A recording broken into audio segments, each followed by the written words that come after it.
Is the American dream still alive? We think so, but we also think that over the last 10 years, the people in power, politically elected people, have done the best they can to destroy the American dream. We've apparently spent over $1 trillion of our nation's wealth on an unnecessary war in Iraq. We've wasted tremendous amounts of money. We've lost a great deal of our competitive effectiveness against other countries in the world which are trying to come up on us. That's a loss of the American dream.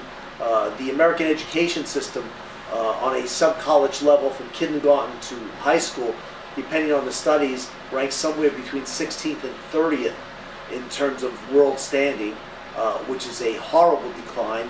And most of that I attribute to the failure of the American public school system, because the American collegiate system is #1 in the world and nobody is even close. And the only difference between the two, by the way, is one is private and the other is public. Public school education has been going on for 200 years in this country. College, though, is basically private.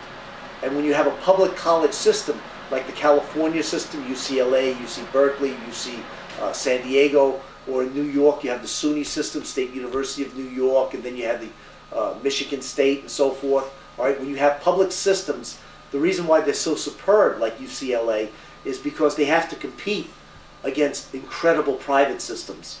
And as a rule, our high schools and junior high schools don't have to compete. When you don't have competition, as a rule, you have poor results. But nobody's thought this through yet, so they don't understand what I'm telling you. But you know, once you hear this kind of truth, immediately it hits you like a belt in the head, because you say, yeah, you know, that just makes so much sense. So a lot of the American dream is gone, and it's time now to rejuvenate the American dream. All children in this country should be eligible to get certainly a community college education if they can't afford it. So every child in America should be guaranteed 2 years of college if they want it. We haven't done this yet. Why haven't we done this? There are all kinds of things that we can do to help people.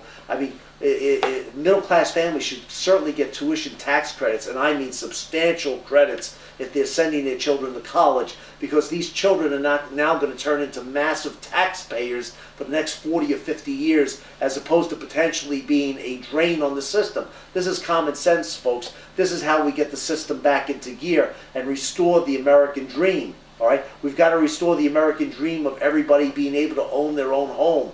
All right, this has always been a dream for each American generation for the last several generations. We've got to continue to do this, and we can. We've got to work towards it. Write your congressman, give them ideas, tell them what you support. You want to know more about these topics? Come visit our website.